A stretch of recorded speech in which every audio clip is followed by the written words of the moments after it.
Hey, good Thursday morning, everybody. Welcome into the Volquest Mailbag Podcast. I'm Eric Kane alongside Brent Hubbs, Matt Ray, and Grant Ramey. We got a lot of questions to get into here today. We got a lot going on right now at Volquest.com with Tennessee basketball in the NCAA tournament. Lady Vol is getting going this weekend as well. Spring practice fully underway. Tons of recruiting. Matt had a lot of notes and a lot of coverage from recruiting from this week up on the site right now.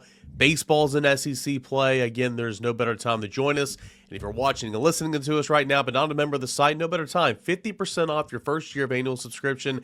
50% off happening right now at Volquest.com. You can sign up. The link is in the show notes. Go check that out today at Volquest.com. Let's hit some basketball questions to begin the day.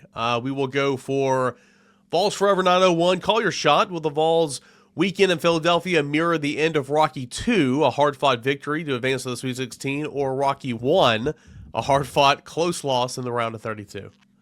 Before we get started, we need to, for the YouTube viewers, everybody show off. We're all matching. That's right. Hubbard, Yeah. Hubbard, pull up. That's as high as I get. That's all I got. There we go. There it is. How about that? There you go. There you go. If they do advance on Sunday, it will be a Rocky 2 hard-fought victory. How about Rocky 2 this weekend to get to the Midwest Regional in Chicago next weekend, and then Rocky 4 next weekend? If eyes can change, yous can change, and Tennessee can go to the Final Four. How about that? Well, I tell you what, if Tennessee's going to do that, they do have to change. They do. Yeah, they got a lot of change. They got to do some things differently. I'm not sure if they need to find the Siberian snow to run through with a big log on their back, but they got to lift do some logs and some wagons and run in the snow and go to Siberia for a week. You'll be fine. Hey, by the way, Matt Ray, shout out to me for having a pop culture reference to a movie I've actually seen. Pretty shocking. A couple of movies there. But if you haven't seen Rocky, Hubbard, there's something wrong. Let's go to BigeasyVol. How much conditioning time and efforts have Nate Ament put in since Thursday? Can't have him being so fatigued. I know short turnaround, but he makes us roll. Please. Okay, yeah. So answer that one first about Nate Ament and his conditioning. I mean, we haven't seen any practice. I assume he's been a practice participant, nothing crazy. But you also want to have him involved because you need that. But, that's kind of the line that you're always trying to walk between having him ready to go and not risking anything and having him fresh and trying to kind of, straddle that fence and try to get the best of both worlds there. Yeah, and I don't even know what his regimen has been outside of treatment in the practice floor. I mean, we saw him in the complex on Tuesday, I guess it was, and he was in low-top shoes didn't appear to have any kind of brace on or anything like that. So, I mean, he's clearly getting better. I think the question is, what's his cardio durability, and where's the balance of trying to get that back versus putting too much stress on the ankle and the leg outside of the practice floor, right? I mean, you're not going to go to the track and suddenly get your cardio back and take that kind of pounding. So I think there's a line there. It's good that there's a day off in between games if Tennessee can win the first one. But the reality is for this team, he's going to play as many minutes as they need him to play to try to win a basketball game. Right. Look, I mean, he played 62 minutes in two games that really didn't mean anything. Right. I mean, that tells you once Rick gets in the game and gets in the competitive flow of it, all bets are off. That Michigan State exhibition game a couple years ago, the Dalton Connect coming out party, that game was supposed to be like, let's play everybody. Let's enjoy this and make this a something that benefits both sides. As soon as both of those coaches got started, it was a 5-on-5, just straight up basketball game. You're going to play your best five guys, your best rotation, all that stuff. That's who Rick is. I think that's who Nate is too. That was the feedback in Nashville. Like, he's doing everything he can to get back on the floor as quickly as he can, and they're almost trying to hold him back. So he's going to do everything he has to do to be available and be as close to 100% as he can be.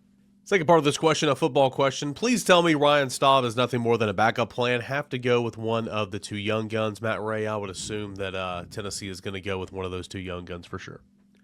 Yeah, I mean, Tennessee certainly invested a lot of time and resources into recruiting both of those guys. I mean, you bring a guy in like Ryan Staub, a veteran that has some experience that can come in and play in a pinch, I feel like, if you need him. But I think it's an open quarterback competition. But if it was me, I'd be handicapping it for one of the younger guys. Whoever wins the job, Brent's going to win the job. But I'd be shocked. It's going to be one of these two young guys for sure. Yeah, I mean, it's where it should. I mean, that's the anticipation. Again, you're going to play whoever gives you the best chance to win. I thought Ryan Staub was as refreshing as anybody you'll ever hear in a media setting on Tuesday, when he was just kind of like, "Man, I'm happy to be here." And it's like, that was kind of my takeaway too. And like, of course, and he even said, "I'm here to compete. I'm here to work. I'm here to compete." But like, my lasting takeaway was like, man, that guy's just pumped to be a Vol, and you want people like that, of course. Yeah, I mean, and again, I think the maturity of him, being an older guy who's not played a ton, right? Whereas, we talked a year ago about how Joey came in and just kind of put his head down and went to work. But in Joey's mind, he was the starter the day he picked Tennessee. Yeah. And he knew it because nobody else had experience. He just had to go about it the right way. And I give Joey tons of credit for, I mean, he didn't do big interviews before he got here and anoint himself and announce anything, but this situation is different. I mean, I think that if Staub had started, 20 games and had done a bunch of stuff, granted, it would be different. But I mean, here's a guy who started last year because they couldn't find a quarterback answer at Colorado, not because he really went and won a job. So I just think his mindset's a little bit different. He was very refreshing. When we visited with him on his portal visit, he was in such a hurry that when you left, you were kind of like, okay, what's the deal with this kid? He was nice, but it was just all rushed. And yesterday, he just kind of bellied up to the bar, so to speak, at the chair, just kind of held court and went at it. I mean, he was fun. And yeah. I think his maturity will be good for that room. All right, back to basketball. Everything rhymes with Orange 14. What is your favorite non-Tennessee related March Madness moment? I think this question was a callback from the Monday Night Chat earlier this week. There was early 2000s. Number 15 Hampton beat number 2 Iowa State, and the game was played at Boise State, and that was before they all had uniform courts for March Madness and all the logo and the branding and all that stuff. And Boise State had a crazy court back in the day. I don't think we watched that game at school, but it was one of those games in middle school where the TV cart came rolling in and for the afternoon on a Thursday or Friday for the first weekend. And I remember seeing highlights of that game because Hampton wins and the coach just runs over kind of in front of the scorer's table, almost like Jim Valvano, where he didn't know what to do because he was so shocked they won. He just put his hands up. And one of the Hampton players comes behind him and hugs him and picks him up, and his hands are up and his feet kick up, and he's just like freaking out in the moment. That was awesome. Yeah, that was. I remember that one. Go ahead, Matt. No, go. He got mentioned in the Monday Night Chat several times, but the Jay Wright reaction, the shot at Villanova, man. I mean, that's just as good as it gets. This is, cool as a cucumber, I guess. But man, what a reaction to winning it all and the shot and the moment, and then him calling it, boom, and then just. And Jay Wright already looks like he's straight out of casting from Mad Men in the suits and all that stuff. And for him to just say, boom, and the shot goes in, everybody freaks out. And he just turns around like, all right, guess we won. Yeah, I remember, and I think it was more for the call. And I remember watching it. I was young, but when Keith Smart made the baseline jumper to beat Ronnie Cycli in Syracuse, when it was Indiana there, the call, that game has resonated because the call has just over time has just continued to be used and be used. But I remember that one being a pretty big upset. For whatever reason, too, I can remember Danny Manning's Kansas run and that improbable run by Kansas to win a title that year. For 6 games, and there have been other players. Carmelo Anthony was mentioned in a thread on Tuesday about has a single player carried a team through the tournament. I don't know that anybody carried a team through the tournament the way Danny Manning did in I guess it was 86 or 88, maybe somewhere in there. He was unbelievable. I know none of you guys are old enough to remember that, but he was unbelievable for 3 weeks. Like he was on a total different dominating level in that run that I remember as a young kid. Maybe it wasn't as great as I think it is because I haven't gone and looked up the stats, but I just remember as a young kid going, this guy's just like, he owns the game. Like he's in control of everything. It was pretty cool to watch that one. I think Kimball Walker would be in that conversation as well in terms of just taking over for 3 weeks and get out of his way because he's just going to carry his team.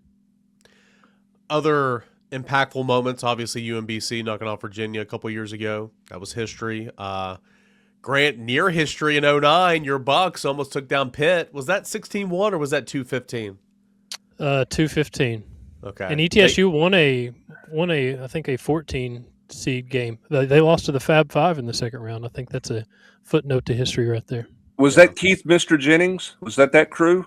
I don't know the names and the personnel. That's they had a run with Keith, and I was in high school. I remember I was house setting for a guy that I was working for. And never mind, I won't tell you where I was working, what I was doing at that time. It was all legal, by the way. But I was house setting for this guy, and I remember Santa Clara with a guy named Steve Nash upset somebody. They were like a 15 maybe in a 2-15 game.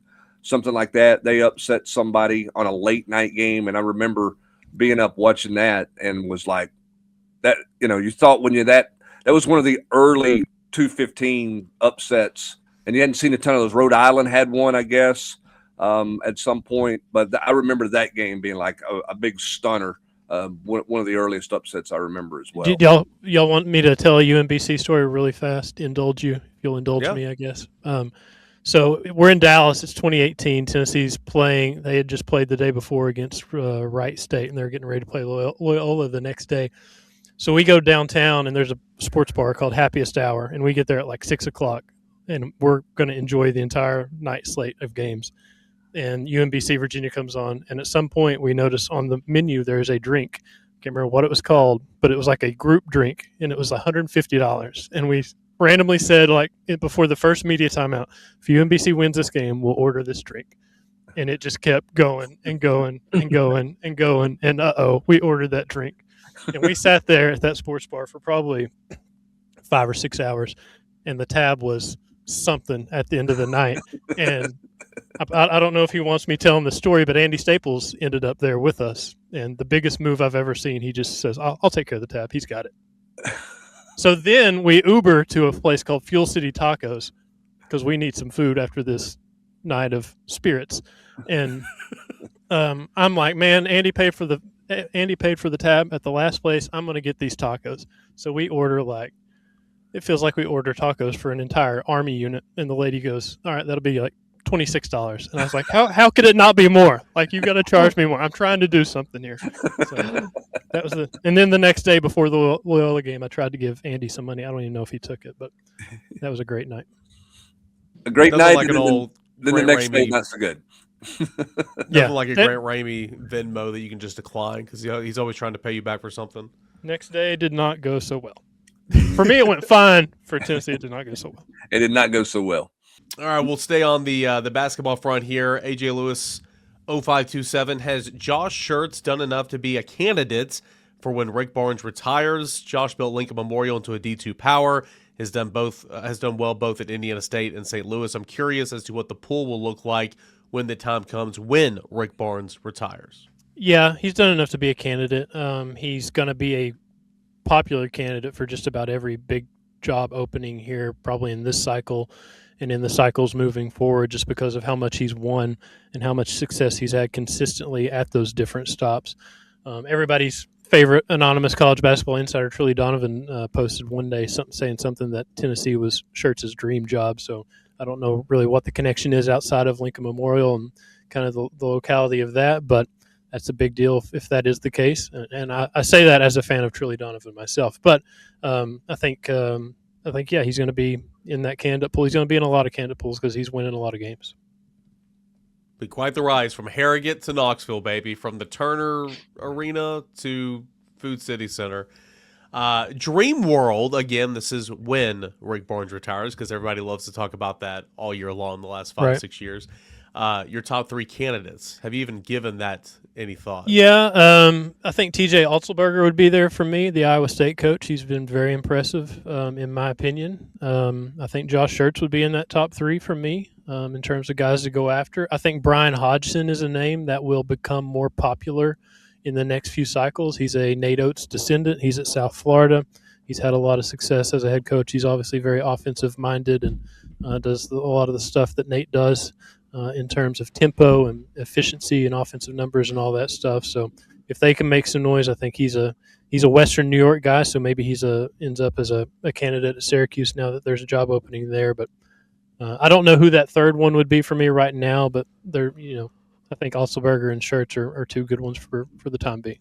Yeah, Grant, I think I read somewhere where he just turned down the Syracuse job maybe on Wednesday morning, or reports that he was. Which, to me, man, what does that say about where Syracuse is right now? Yeah, that's rough. You can't go get that. If that's true, if you can't get him, I understand living in Tampa is a heck of a lot better than living in Syracuse, New York. But coaching an ACC job versus being in a Group of 5 place at South Florida tells me he's either holding out for something specific, or Syracuse is just a mess, and he didn't want to go get involved in that deal. If that story is true, but you would, again, this is my remembering the old Big East, Big Monday days on ESPN. It's hard to imagine that Syracuse is not perceived as a really high-end basketball job, but boy, they're having some struggles up there for sure.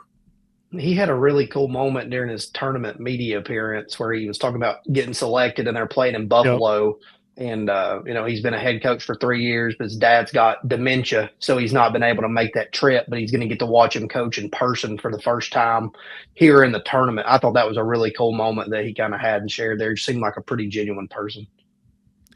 Great. You had a good trip up to Syracuse this winter, didn't you? I did. It was about the longest 22 hours of my life. No, it was good. It was a fun trip. It was a different experience. I hate that for Syracuse. If that's the case, I had not seen that. That's tough. It's also kind of be careful what you wish for with these job openings, man. You never know what it's going to be. I mean, maybe that's Syracuse not having everything lined up the way they need to have it lined up, but and maybe it's a bad social media story, a rumor. Yeah, that's true. I mean, their fault, but those are out there. The fall from grace can happen to anybody, and you just never know. Like that, they're one of the most relevant basketball programs in college basketball, just in terms of historical and wins and what you what you think when Syracuse basketball comes to mind. But yeah, that would be a big miss for them. Well, you said it best. Be careful what you wish for. Right. Be careful. Be careful having the desire for the brand new car when your car is running 80 mile an hour down the interstate and still doing a lot of good things, because it's not about who you fire; it's about who you hire, and it's hard to get and that's always the rub right there. It can be, you can take the next step with your next hire, and it can be awesome and the best move you've ever made, or you can stumble and it's going to be hard to get out of that mess that comes from that stumble if you don't get it right. Home Field Apparel, the exclusive apparel sponsor of Volquest.com. Basketball season, it is very much coming to a close here pretty soon. Hopefully not for a few more weeks, if you know what I'm saying, but baseball season, softball season, those spring sports. It was 80 degrees the other day here in East Tennessee, and at the time of this recording, it's freaking snowing outside. It's crazy, this weather. So Home Field Apparel, vintage college design for your Tennessee Volunteers. They specialize in having apparel for any types of weather out here, this crazy forecast in East Tennessee and the Knoxville area. Again, it's vintage college design, nostalgia. I want to take you back a little bit from those that Tennessee wear that you wore back when you were a kid, maybe growing up in middle school, high school, maybe as a young adult or whatever. It's specialized in vintage college design. If you're watching us right now on the YouTube channel, you're seeing some of the stuff that we have out there. Incredibly comfortable sweatshirts, interlocking UT signage, bomber jackets. They have a Smoky apparel section. They got a Pride of the Southland Marching Band apparel section. They got Lady Vols. They've got Tennessee baseball. Pretty much anything you want, they've got it over there at homefieldapparel.com. The Tennessee selection is one of the best. So go check it out today, homefieldapparel.com. Make sure that you are dressed and looking great for the next Tennessee game that you attend. You can do that at homefieldapparel.com. Most notable things that have caught your eye early in spring practice, Matt Ray? Well, I think one for that is just kind of the change of the practice feel. I mean, no music first day that we were out there during periods, and then they're moving around doing things a little bit differently. We didn't watch stretch, then turnover circuit. We watched them go straight into some different stuff, and I thought, number one, that was different. I thought some guys physically, especially some of the freshmen, caught my attention. I thought guys like Kamari Blair and Gabe Osinda have the weight room's been good to them early on. The weight room needs to be a lot better to Kamari Blair, though. That's for sure. It does. He's got to continue to grow. I think he's added a lot of weight, a big guy, long arms, but I think he's got to continue to grow. but I was kind of surprised to see where he had gotten to already. I think he's got room to obviously continue to improve, but he's a pretty athletic tackle. And just kind of seeing him move around, it's different. There's a different defensive coaching staff. Guys are different places on the field. I think that, kind of what jumped out right away. It just feels like there's a little bit of a different energy this spring. Brent, you got anything? Yeah, I think it was just to watch Jim Knowles day 1 to day 2. I mean, day 1 seemed like a little bit more sort of observer. Day 2, he was very much more, kind of hands-on. There's some times when the defensive side of the ball, when they're getting a fundamental drill established, something that they're going to run a lot, there's an extra teaching time where you're like, man, they're not getting a lot of reps in during this period, but they're teaching it because they're going to run that period, multiple times a week, not just in spring, but in fall camp and even during season. They want to make sure it's being done the right way. Just a ton of fundamental work, a lot of tackle angle work, particularly in space with the secondary. And we know a huge priority for the secondary is they got to tackle better than they did a year ago. And so you're seeing a ton of tackling work being done by Anthony Poindexter, just on fundamental things, just playing angles and, pursuit drills and that kind of, just their different touches on the way that they're doing it.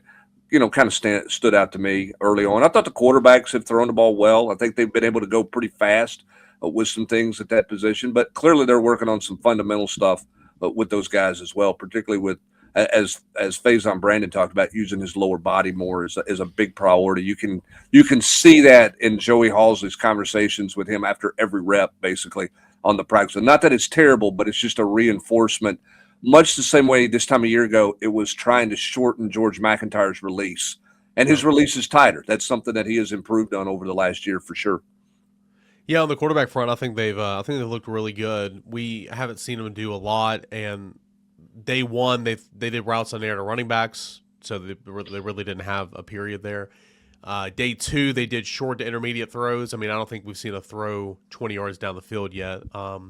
But they've looked good. I think George has thrown the football really well. I think Faizon has too. And again, to reiterate what you said, certainly no quarterback guru, but when Faizon Brandon learns how to use his bottom half and his legs and the twerk and all that in his throwing motion, it's going to be even more dangerous. But man, that arm is lively. Back hash, 10-yard out from the far hash. Oh my gosh! And he didn't use his bottom half. It just zipped it right in there. That was a beautiful throw on Tuesday from Faizon Brandon. Quarterback race over. Basketball. That's what I heard. I think Eric King's declared a winner. He's calling it. What's today? March, fill in the blank, whatever the day is. He's calling Don't tell George McIntyre that. He'll scowl at me the next media appearance. 3rd and Chavis. Why is the basketball portal intel so hard to gather compared to football portal? Does Rick play things super close to the chest? Are the visits quicker and just harder to get intel on? I know the Volquest crew stays on top of things, but previous years always seems like we didn't know any portal targets until they were here on campus.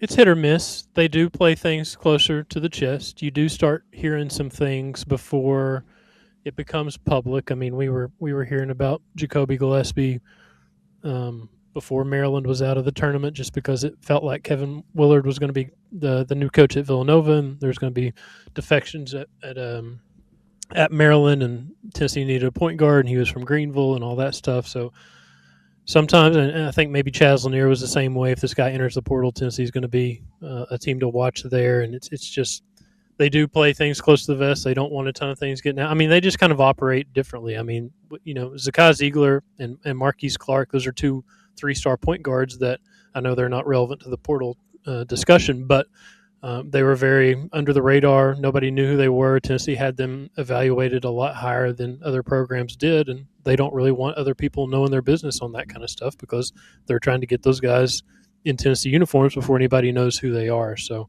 I think they have a little bit of that with their transfer portal logic as well. They don't want everything out in the open and publicized because they're trying to, win competitive advantages on that front as well. Grant, I wonder, too, from a national standpoint, do you think the portal in college basketball is covered as extensively as it is in college football, just from a national perspective? Maybe it is. It just doesn't sometimes feel like there's a here's who this player is going to visit these four schools over the next 4 days. I mean, just it feels like the whole scope of it. Maybe it's because there's fewer players in the portal. Maybe guys already know where they're. I don't know. It just, to me, it feels like it's covered a little bit different, which makes me think a lot of basketball coaches are more under the radar about where they're going with portal things. I've always felt this. I've always felt basketball kids and football kids are just wired completely differently, and the way their recruitments play out as where I see that the most, and that's as high school kids, and I think that's as portal kids, and it's usually no secret when a kid's about to enter the portal or thinking about entering the portal and all that stuff, especially on the basketball front, that applies as well. But from there, it becomes a little bit more hit or miss. Like you might learn that this guy's visiting this, and this school, but outside of that, there's not a ton of. They don't publicize stuff as much as football kids do. It seems like, and there's nothing wrong with either way you want to go about it. It's just always come across to me like they're wired very differently. Faizon passes the eye test from a physicality standpoint, in your opinion. Can he pick up enough of the offense from a mental standpoint to have a real shot at the starting job, or is GMAC's knowledge of the offense too much to overcome? Matt, I think it's way too early in spring practice to declare anything in that regard. Yep. I understand George has a year in the system, and that is certainly not nothing, but let's not act like he's a 10-year pro here. Sure, yeah. I mean, I think for both of these guys, there's still going to be a learning curve. For Faizon, you're trying to get up to speed on a number of different things, not just the offense. You're trying to get up to speed on, practice and what we're going through in practice and those things. But, George obviously has an advantage there. But at the same time, if you're Tennessee, your offense is constantly evolving. It's something that Josh Heupel's talked about this offseason. It's something that they did last offseason. It was evolving before Nico left. It evolved more after Nico left. It's going to continue to evolve. So both of those guys, I think, are going to be playing maybe not on exactly level footing, but I don't think it's something that Faizon can't overcome. Yeah, I mean, I think and I wrote about this on Wednesday, I think this is something that probably gets glossed over a little bit when you look at things. One, I think the fact that you can't run tempo as easily as you once did changes what you're asking your quarterback to do. And two, I think the way defenses are playing teams now, particularly tempo teams that would like to try to be in some tempo stuff, they're trying to show their hand really, really late. And so what it causes is, and Jim Knowles talked about this in his sit-down interview with Mike Keith that he did last month, talking about 3 safeties and everything. They're trying to make the quarterback read more post-snap than pre-snap. And Grant, so much of getting a young guy ready, an athletic guy, whatever, is, hey, you hold up the flash card, then it became helmet comm, and you say, hey, slot receiver here, on a dig, or, you're running sort of specific things as opposed to concepts. I think quarterbacks are, and it's the cycle of football, they're being forced to be more concept-oriented, that you're going to have to do more progression reads instead of just point and throw, which makes it maybe a little harder for a young quarterback or an inexperienced quarterback. It creates more growing pains, I guess is what I'm trying to say, Grant. Yeah, I mean, it's a leg up for now for GMAC that he's been here and he's been in the offense, and he says it's a completely different feel year 2 versus year 1. But at the same time, Joey Aguilar got here last May and did a crash course through the summer, and they felt like he was the best quarterback, give them the best chance to win, so he played. Not obviously the big difference with Faizon and Joey is experienced at the college level, and Faizon doesn't have that, but at the same time, it's quarterback, and you're going to play the guy that gives you the best chance to win, whether he's been here for 2 weeks or 2 years. All right, we will jump to Vol 5. Why do you think we never saw an SEC team challenge the in-conference spring transfer ban? Does Sankey have that much grip on the conference? That's a great question, and I don't know why someone was afraid of that. I don't know if they didn't think they could get it on a court docket or what the case may be. But it really surprises me that nobody challenged that rule. Because, Eric, I just don't think there's any way you lose that case if it ever gets in a court. If one collection of athletes around the country can do one way, why are you going to lose a court battle that says your specific group that you're involved in, which has no collective bargaining agreement, all those types of things, why can't you do it in that league if you can do it in every other league? I am surprised no one challenged that rule. Yeah, and again, the basis of the argument is if you're a student, if you're a college student and you want to unenroll from this school and go to another school, you're free to do that. And you challenge that in the courts. And, it's especially if one section of the country is allowing that to happen. If you're a student athlete, like you pointed out, I'm with you. I'm surprised that nobody really challenged that in the Southeastern Conference with Greg Sankey. Here's one that you'll like. Did Randy Moss stop by when he was in town fishing?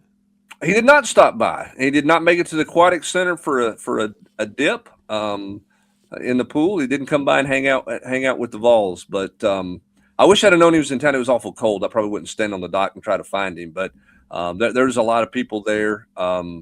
Obviously, he's an interesting story. I love him as a commentator. I kind of like what he's sort of morphed into compared to where he was when he was a very young human being. But he did not make it by the complex. But he certainly loves to fish and was a part of that pro-am, which was pretty cool. Seems like he's doing better health-wise as well, right? Yeah, it seems like it. Yeah. Again, I love him on TV. I never thought I would say that. I mean, probably the two of the bigger surprises to me in terms of people who were good in that role that I never dreamed. I mean, when they was like, we're going to hire Randy Moss, I'm like, holy geez, really? But I think he's fantastic. I think he's entertaining. I think he's knowledgeable. I think he's pretty raw. And obviously in the college game day set, I mean, Nick Saban's been like, I never saw that coming at all. I think he's been really fantastic in that role. Never dreamed that he would actually commit to it the way he has. So you never know when some of those things work, but those two guys work. And I'm glad to see that Randy Moss is doing better and continuing to be a part of things because I think he's entertaining on television. Yeah, and I'm glad I don't have to call him and ask him where he's going to school. Yeah, no doubt. Then he'd ignore that call. With national baseball coverage with the World Baseball Classic, we'll have a question about that here in a moment. Been seeing a lot of A-Rod on television, and Alex Rodriguez is such a dislikable human being, it feels like. Like, I don't like the guy. Didn't like him as a player. He cheated. He lied. You just knew he was going to be really good as a broadcaster. And I don't like him, but I when he's on my television, like every time he says something, I'm listening because he is obviously so smart. He knocked that coverage out of the park. Part of that panel with Derek Jeter and Big Papi and all that. So he carries that crew, and he's just another example of guys that you didn't think maybe. Well, I guess he's different because I thought he would always excel in that role. But he's a little bit more likable now, is what you're saying. He is now, but right. Well, I mean, yeah. when he advocated and lied, and finally he got they negotiated a punishment that he was okay with. He's like, okay, yeah, I did it. It's like, all right, buddy, whatever. Smokey One Kenobi, first and foremost, great handle. Yeah, that's Secondly, fantastic. This question was all the talk on Tuesday. Is Tristan Key's speed and explosiveness an issue? No. They were not going full speed. Yeah, I mean, that was a deal. Jason Swain tried to explain it on social media and actually got Amari Rogers to participate in it, who Jason helped when he was a younger player because of his relationship with T, and Jason knew him from his time. I mean, that particular route, he's working on some specific things on trying to run that route the right way and become more of a polished route runner. So what happens is you're not running at full speed. You're focusing on the outcut, I guess, and kind of your body lean and trying not to sell it early. And you're trying to work on the footwork of it. So you start at a reduced speed and you build to it. And the video that was caught was at reduced speed. It was not a full speed rep by design. They were working on a specific part of that. So it was not a, go as fast as you can go. I mean, I get nobody's ever said that Tristan Keys has top end world class speed, but he doesn't lack for explosiveness. He doesn't lack for speed. Nobody's concerned about his physical ability to play receiver at this level. So understand the route that was being run there. You got to understand that what you see, there's reasons for things happening sometimes the way that they happen. And that was the case in that clip. And that's why I put the disclaimer in every practice observations. We say it repeatedly, like what we see oftentimes, like routes on air is the biggest overblown thing that we react to.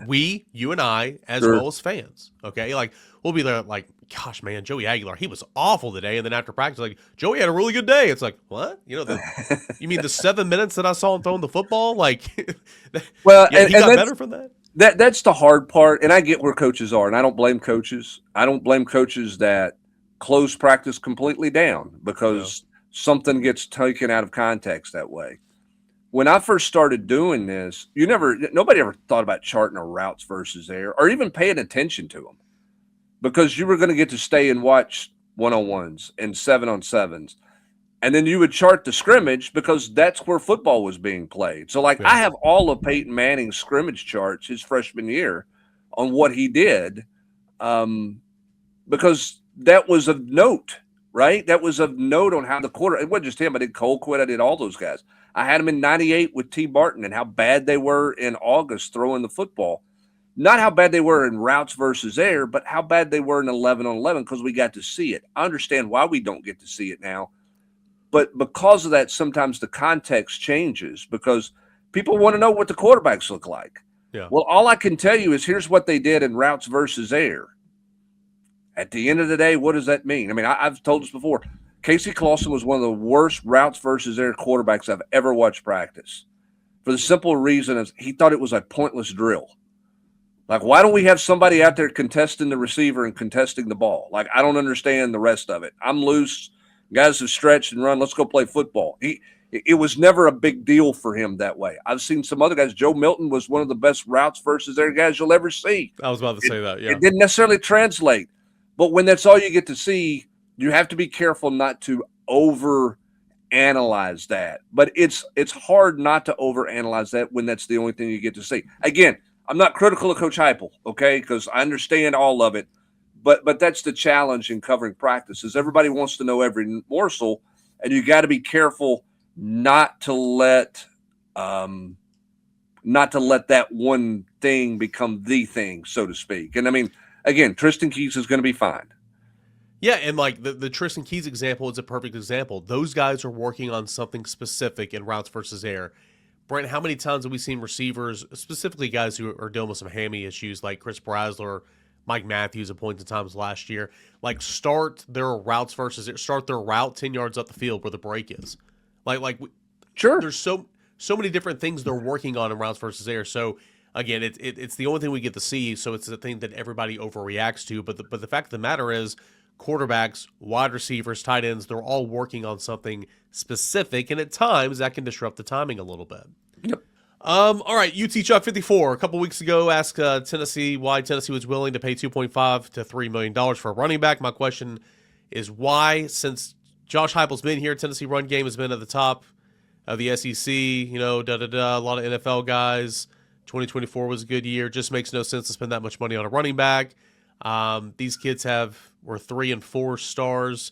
They turned to the NFL backs. Now you got a walk-on that rushed for 1,000 yards. Essentially, he wants to know why they're paying that much money. Why would they be willing to pay that much money for DGG, right? DGG and then Hyder last year, they were obviously going to pay for that one if they could get it.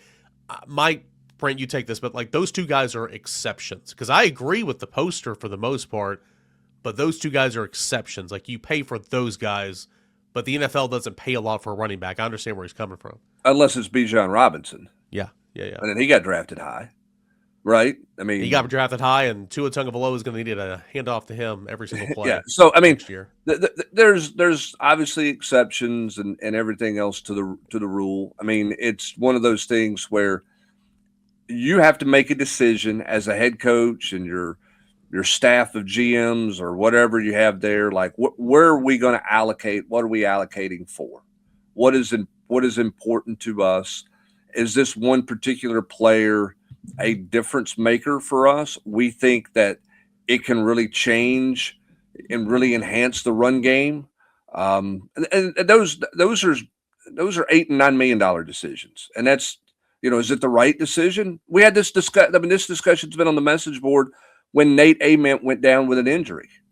Did they spend too much money? Did you allocate too much money for one player? You shouldn't necessarily do it that way. Take that money and go get a couple more players. That's that is what those guys are getting paid to do, to determine what somebody's worth and what somebody is willing to pay. And obviously Tennessee at this point is all in on DGG. I don't know what the number's going to be or not going to be and that type of thing. But I mean, it's pretty clear they're all in on Gabriel Georges, and they have been for a couple of years. So, is it the right call? I mean, heck, if he comes here and shatters records, yeah. If he comes here and he doesn't play very well, no. But I mean, that's for those coaches to decide kind of where that value is. I'm not trying to get a cop-out answer because I understand that the running back position seems to be devalued, right? In football, and Tennessee has been successful with lower-ranked running backs, in this system. They feel like this guy maybe is a generational type deal, and they're gonna focus on that. They're clearly investing and trying to get him to campus. Whose bullpen management is worse, Josh Elander's or Mark DeRosa's? Mark DeRosa's come under both these guys have come under a lot of scrutiny this past week. Mark DeRosa for, a comment that he had on Hot Stove as the manager of the Team USA in the World Baseball Classic, not knowing the rules, or he did know the rules, or he misspoke and he doubled down, whatever. He took a huge L. USA responded, got to the title game of the tournament and came up short against Venezuela. The WBC, for those of you that were watching the broadcast throughout the tournament and really, on Tuesday night, man, Major League Baseball and these agents and Major League Baseball front office personnel, I mean, they're kind of controlling all the dominoes here. The Team Venezuela's closer that closed out the Cubs closer, that closed out the game the other night. I mean, they basically said, you can only use my guy if it's a save situation in the ninth. And that's when it worked out. So all these teams that were in the WBC were kind of, had their hands tied a little bit of when they could use their pitching and how often they could use them. So I'm not going to fault DeRosa an awful lot there. Can't walk the leadoff guy in the ninth when you tie the game. I mean, that's inexcusable there.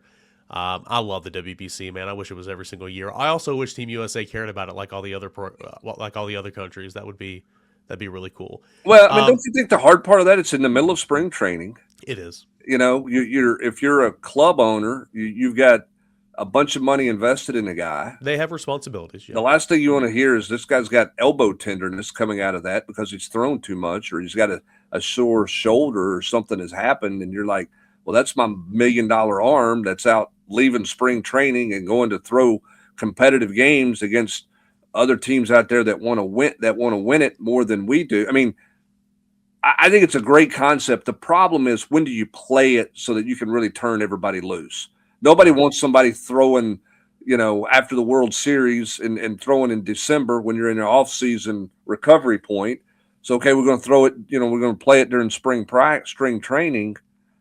Like, we are? I mean, you know what I'm saying? Like, that as a manager and a team president and owner, you're trying to build up and get ready for the long grind, and now you got a guy go out there to play. He's not playing 2 innings of spring training ball out there. He's in a competitive 9-inning game to try to win. I mean, I think the concept of it's really, really cool. I just think it's hard to squeeze it in the calendar where it can be competitive the way that you would like Team USA to be, and not maybe hand tie some people on what they can and can't do. For sure, but every team, 90% of the teams that were in this tournament, they got stars in Major League Baseball too. And from a I care about it standpoint, everybody else just cared about it so much more than USA did, and that bothers me. From a timing, you're exactly right. Like, the clubs have a responsibility. There's no perfect time to do it. Bryce Harper pretty much came out last week and said, WBC is great. I love it. It's not the Olympics. I hope we're going to LA in 2028. If baseball's in the Olympics, that'd be great. Problem is, I mean, that's right in the middle of the Major League Baseball season, or towards the back half of the fall, getting ready for a postseason run. So there's no perfect time in there. That's right. But you saw Venezuela. I mean, they were moved to tears the other night. Just what it meant for that program, that organization, obviously that country. So I don't know. I'm a huge WBC guy. I jumped on board with that way early on when King Griffey and Chipper Jones and Jason Varitek and all those guys were playing. So that's kind of a soft spot for me. But I always enjoy the World Baseball Classic every single year. I mean, I think the frustrating part in a lot of ways is like, even like the Ryder Cup, in golf. I mean, it means more to the European team, it appears, than it does to the Americans most every year. And that part of it is frustrating. Yeah.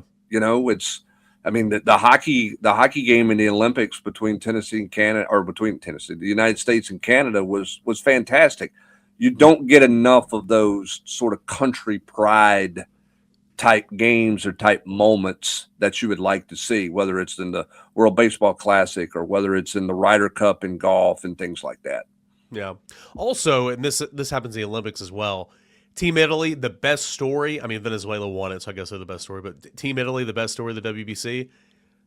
80% of that roster is they're Italian Americans. They were born here, so I don't know how we can, fix that issue. As far as the Josh Elander side of this whole thing, I mean, his explanation on Sunday for leaving Braden Krenzel in there was like, "Hey, we believe in him and we like the matchup." I think he made the wrong call. That's what he's going with.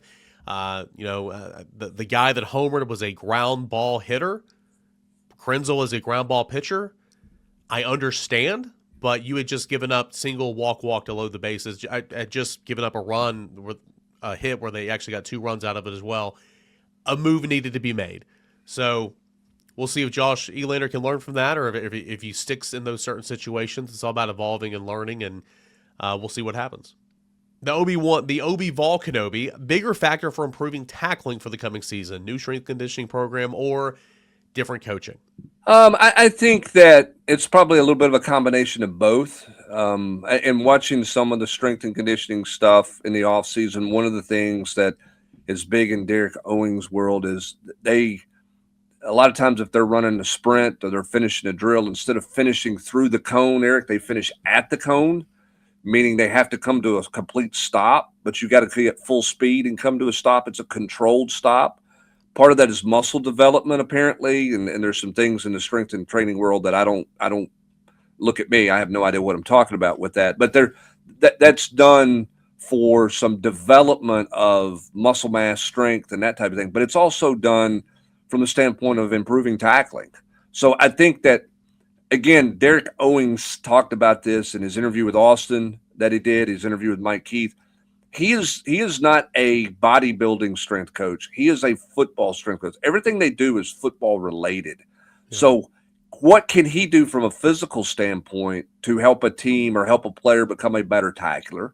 But then the other side of that is, what do they do fundamentally from a coaching standpoint to also be a better tackling team? So it works hand in hand. I don't know that there's one that's bigger than the other. I do think that the strength and conditioning stuff that Owens is doing has a full football.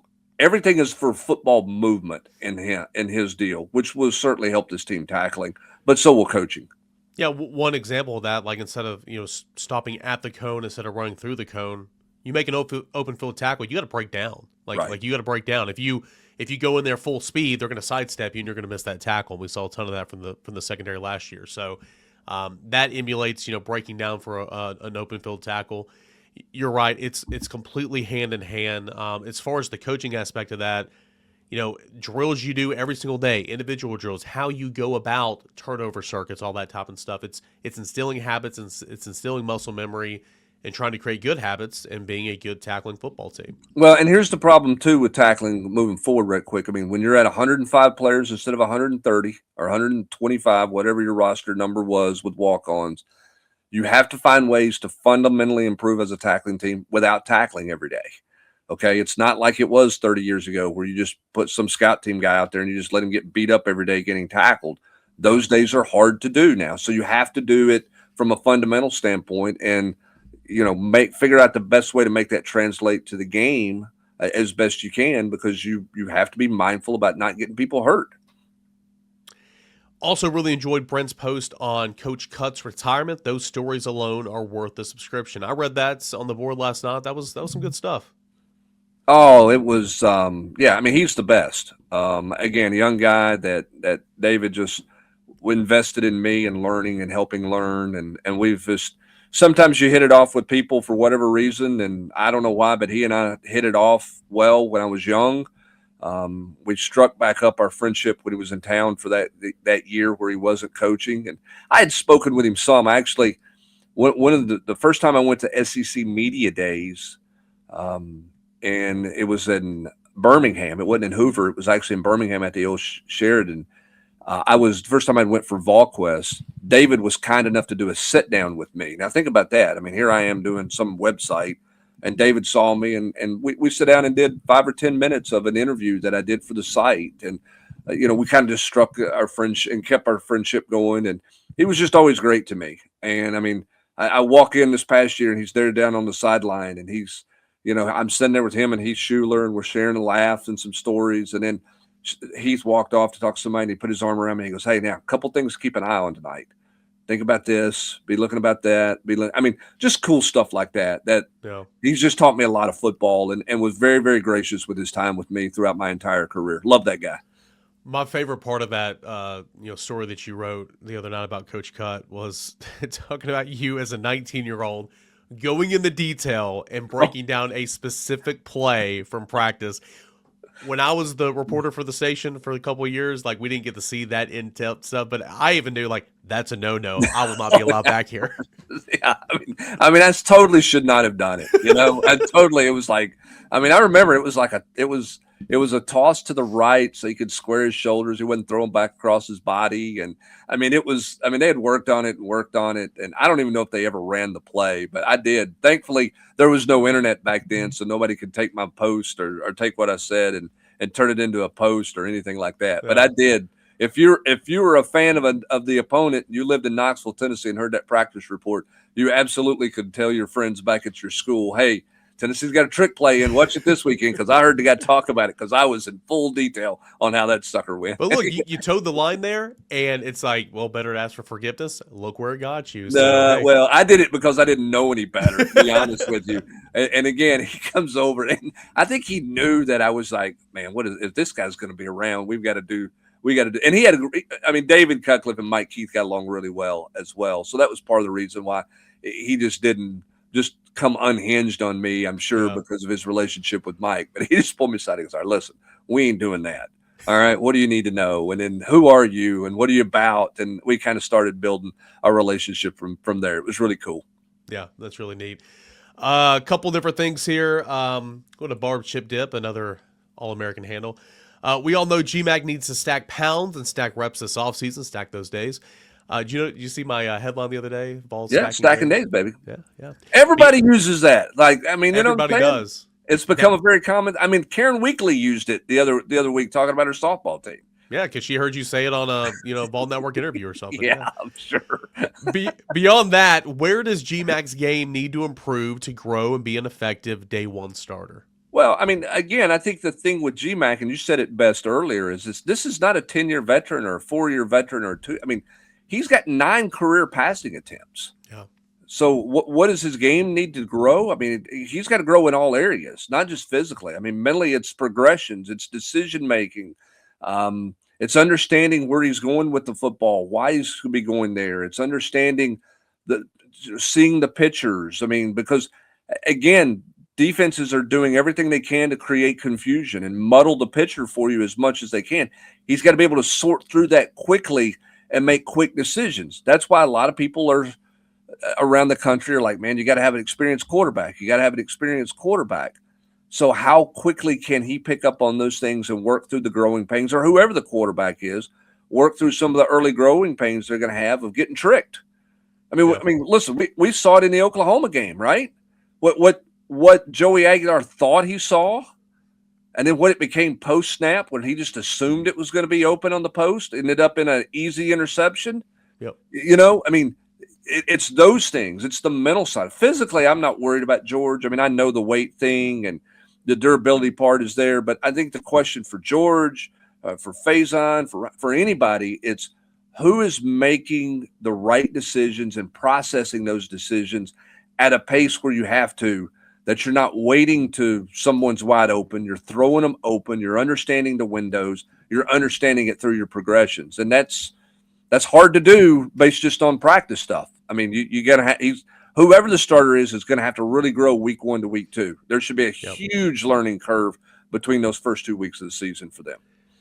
Joey Halsey spoke on this earlier this week. You want a guy with a lively arm. You want a guy with mobility. You want an athletic guy. You want a tall guy. You want all these attributes. But at the end of the day, you have to be able to process Ament on line of scrimmage. Okay, so that's my read. I go to my next read. Okay, this is closed, so I'm going to my next thing. You got to be able to process at a high clip, and you can simulate that a lot in practice. But again, it's not like anything you're going to see in a game. And then to your point, from week to week, so it's like, okay, they played me this way this week. Alabama's going to play me a different way. Then Kentucky's going to play me a different way. How do you process and kind of build off that? Whoever does that at the best clip, among other things, is going to be Tennessee's quarterback. A couple more questions here. Nashville 615. Most casual fans are expecting 9 to 10 wins this fall, yet our Vegas win total is in the 6 to 7 win range. What do you make of the disparity? He said, I'll note that I think rational Volquest folks that follow the construction of this team understand 8-4 isn't a bad outcome. A couple of things here. FanDuel released it late last week. They were at 6.5. Tennessee was one of 5 teams. By the time I checked it to record my show Sunday afternoon or Sunday evening, Tennessee was one of 5 teams that changed from that. Tennessee went up from 6.5 to 7.5. I think there's one team that went down. I think maybe South Carolina went down, and there were 4 teams that went up. I think a lot of that is there's a 9th conference game, so a lot of the totals are a little bit lower than you expect. But Tennessee started at 6.5, which I thought was incredibly too low. It's sitting at 7.5, and I think 7.5 is a pretty good number. I would take the over there. But casual fans, as you're asking, are just, guys and gals that tune in to watch the game on Saturday and say, oh, who we got this week? Auburn? We should beat Auburn. Auburn's not very good. Who's the coach there? Gene Chizik? No? Okay. Casual, and so you're like, oh, Tennessee, let's go win 10 games. Or, if you're Eric Ainge on the radio, I'm going to pick Tennessee to win 10 games every single year if you're a VFL. Like, that's kind of what it is. And then fans, that are just diehards will find every way and every avenue and every path in order to get to that because, again, fan short for fanatic. Those that are on Volquest every single day and look at the routes on air and follow recruiting and the transfer portal, see the warts in the team and kind of see how it can come to be. So, and Vegas has to look at those things. So I think the number that you're at now at 7.5 is a much better number. But Tennessee's got questions, though. It returns a lot of experience. Quarterback being the number one question. What the heck does this defense look like? What's the depth on the defensive line, the depth at cornerback, the depth at running back? A lot of questions. So it's going to be interesting. I think 7.5 is a good number. Again, I would still take the over there.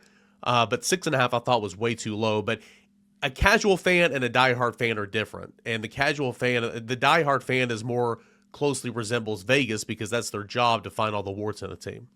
Yeah, and I think when you look at this team and why Vegas would be there would be quarterback, unproven.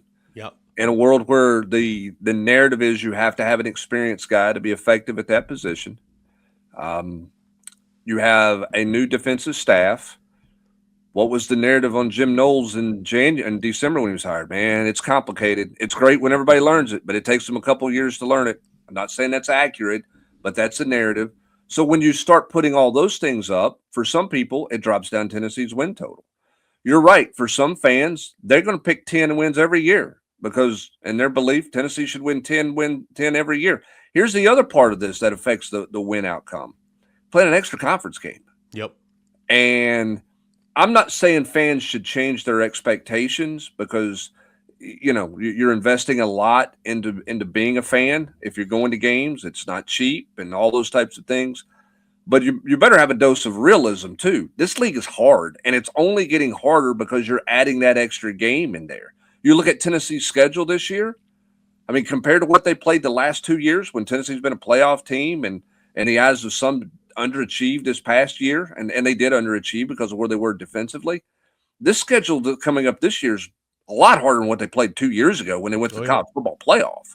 Yep. And so all of that factors into some of those things as well. Whereas you're right, casual fans go, man, Vols should win 10 every year. 9 to 10, we're paying the guy $9 million a year. He should win 9 or 10 every year. That should be a given. It's, in this day and age, that's not reality.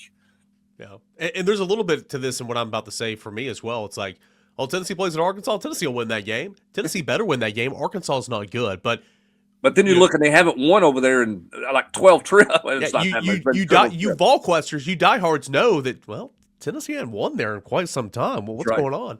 So there's some differences there. All right, the everything school question. This is the last question here. We had a great run with Vol Sports from 2022 to 2024, and it seems things are leveling out a bit. Do you envision a shifting of everything school mindset? No, I don't think it shifts. I think the moniker "everything school" can mean different things. For a lot of people, everything school means you win a champion. You're going to win the national championship in every sport, and you're going to spend more money in every sport than anybody else does around the country. That's not necessarily an everything school mindset if you're operating the business. The everything school mindset is we are going to invest in that sport at the level that is at a national level where other people are investing in an effort to make sure we are competitive and we have a chance to win. Not necessarily we're just going to outspend in that sport compared to everybody else to try to go buy one, so to speak. Okay. So I think from a competitor, you're going to try to be an everything school, but I don't think that means you are going to invest millions more in, say, track than somebody else is investing in track. But you're also not going to go, well, we just don't care about track at all, so we're not going to put anything into the track program. So I think there's a little bit of a balance there. I think sometimes, just like with casual fans, when you hear everything school, the assumption from a lot of people is you're winning a championship in every sport. Well, that's unrealistic. And that's not where you're at. But everything school, meaning I'm telling my coach as the athletics director, I'm giving you the resources you need to be competitive in this league to have a chance to win a league championship. Okay, now, I mean, Rick Barnes' budget and Kentucky's basketball budget are not close. Okay, but do we think Rick Barnes doesn't have the resources he needs to go win championships and chase championships? Right? I mean, is Tennessee putting as much money into their women's basketball resources as South Carolina or LSU? Probably not. But they're not also just ignoring it where they're not trying to be competitive to go play those teams as well. So just because you use the moniker everything school doesn't mean you have the highest budget for every sport, is what I'm trying to say. Yeah, that's very well said. That was our last question. We got to go. It's already been an hour. I do want to go back. I had one more thing to kind of say on the previous question about the casual fans, Vegas win total, 9-10 wins and all that. 8-4, I'm not saying that should be the expectation or that should be the standard or anything. I'm not saying that. But, like, fact of the matter is, based on everything we just said, 8-4 is going to be a different looking season now. Like, 8-4 has always been like, whatever. You know, like Tennessee's had 2 8-4 win seasons 2 of the last 4 years, and you're like, oh gosh, terrible. You add in that 9th conference game, 8-4 is going to be a different looking season now. Well, and I mean, think of it this way. This has been several years ago, but several years ago you had, before the SEC put the rule in that you had to play a Power 4 non-conference opponent. Okay, you could go buy 4 wins out of the gate. You're 4-0 because you're going to beat whatever. I'm not going to mention schools' names because I don't want to hurt anybody's feelings, but you're going to win your 4 payday games that you're paying those teams 7 figures, times whatever to come in and play the game. Okay. So there was 4 at the time. Vanderbilt, Kentucky, not very good. So you're at 6, right?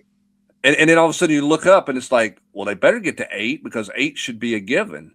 I mean, the mentality, the league has changed so much. I mean, when I first started back when I was dealing with David Cutcliffe and back in the 90s, I mean, it was a 1-game season. Maybe a 2-game season. You had Florida in September. That was the narrative. That was the 1 game you thought you were going to win the rest of them, particularly after you beat Alabama in 95. And they were down a little bit. And Georgia wasn't very good. In 96 and 97, it was a 1-game season. It was just an assumption you were going to win everything else. You could roll the ball out in Columbia, South Carolina, and you were going to win the game. You won the game when you put your uniform on. But because Tennessee and Florida won at the level they won at in the 90s, when we rolled into the 2000s, the investment in other schools made to try to win increased. They changed coaches. Why did Georgia fire Jim Donnan and go hire Mark Richt? Because they were tired of losing to Florida. They were tired of losing to Tennessee. They wanted to go try to win. And you saw investments go. The same thing we've seen in NIL, right? The first couple years out of the gate, boy, this team's organized. Tennessee's got more money. That doesn't mean it's failing now. It just means everybody else said, "Hey, you know what? We've got to we've got to catch up. Like we've got to be where everybody else is involved if we're going to have a chance to be competitive. And so right now the investment level, particularly in football in this league, is higher than it's ever been. And it's going to remain that way. And so you can't just roll out and say we're 8-4. There's going to be very few of those moving forward. Georgia, maybe that's where they're at right now. But I mean, every game is a grind in this league, and everybody's you got to go beat everybody. You don't just win it because of your uniform, the way you did in the 90s. It's a lot different. There's a lot more positives. There's some negatives, but it is just as entertaining as it's ever been, if not more, following college athletics right now. There's no better place to be stayed up and dialed into it all on a minute-to-minute basis than right here at Volquest.com on the Journalist Quarters. So much going on. We got spring practice. Matt Ray did a sensational job earlier this week breaking down a big recruiting day for a lot of highly touted prospects that were on campus for Tennessee spring practice. You get that. Mike Wilson wrote a phenomenal story on the basketball manager for Tennessee basketball that I encourage everyone to go read right now. It is a phenomenal story. We got baseball coverage in SEC play, men's basketball in the tournament, women's basketball in the tournament.